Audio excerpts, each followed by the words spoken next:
आप सभी दर्शकों का ज्ञान ज्योति चैनल में बहुत बहुत स्वागत है। विद्यार्थियों, आप सभी को गोपाल सर का नमस्कार। आज हम जिस शीर्षक को लेकर आपके सामने उपस्थित हुए हैं वह शीर्षक है वर्ण विच्छेद। वर्ण विच्छेद की विस्तृत चर्चा के लिए हमें कुछ विशेष बातों पर ध्यान देना होगा कि जैसे वर्ण क्या है व उनका गठन कैसे होता है, वर्ण की परिभाषा मूलतः क्या होती है, वर्ण से संबंधित बहुत सारी जानकारी जिसकी सहायता से आप वर्ण विच्छेद करने में पूर्णतः सक्षम होंगे। तो आइए वीडियो की शुरुआत करते हैं।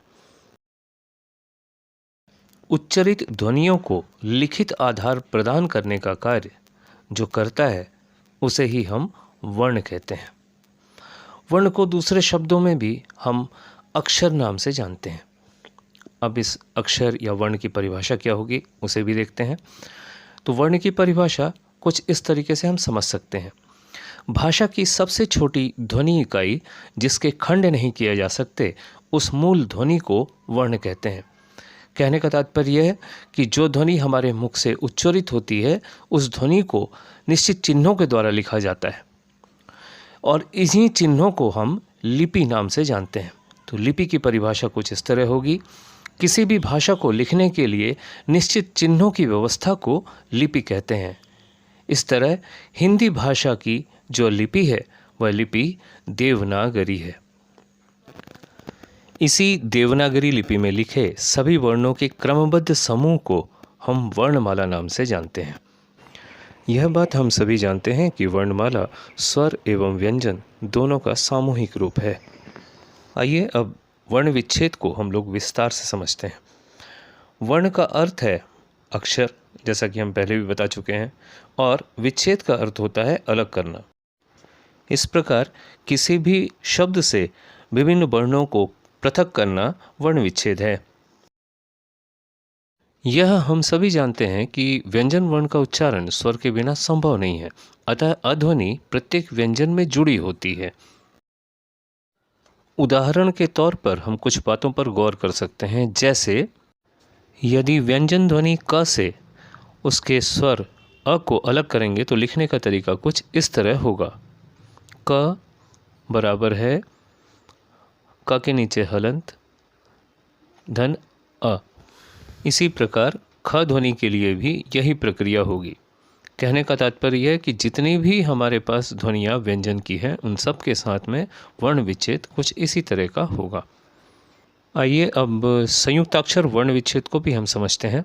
जैसे छतरी का छ, इसको यदि हम वर्ण विच्छेद करेंगे तो क के नीचे हलंत धन षटकोण का श होगा।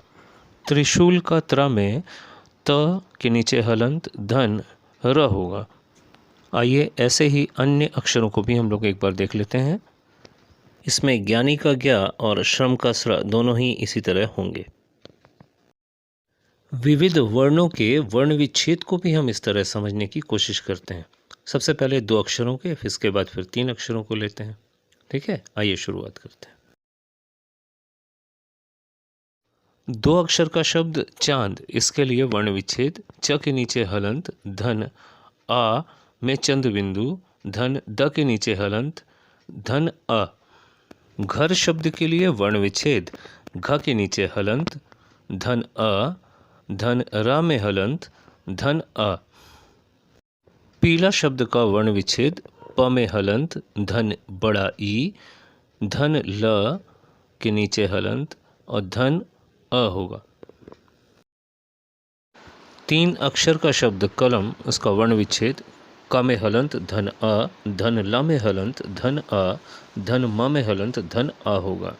इसी प्रकार 3 अक्षर का शब्द पालकी, प में आ की मात्रा चुकी है इसलिए प में हलंत धन आ धन ल में हलंत धन आ धन का में हलंत धन बड़ा ई।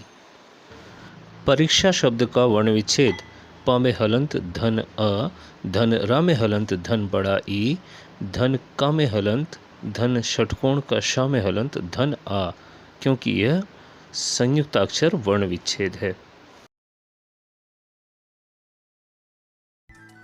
विद्यार्थियों, हम आशा करते हैं कि यह वीडियो आपके लिए किसी न किसी रूप में, प्रत्यक्ष हो या प्रत्यक्ष रूप में, अवश्य आपकी सहायता करेगा।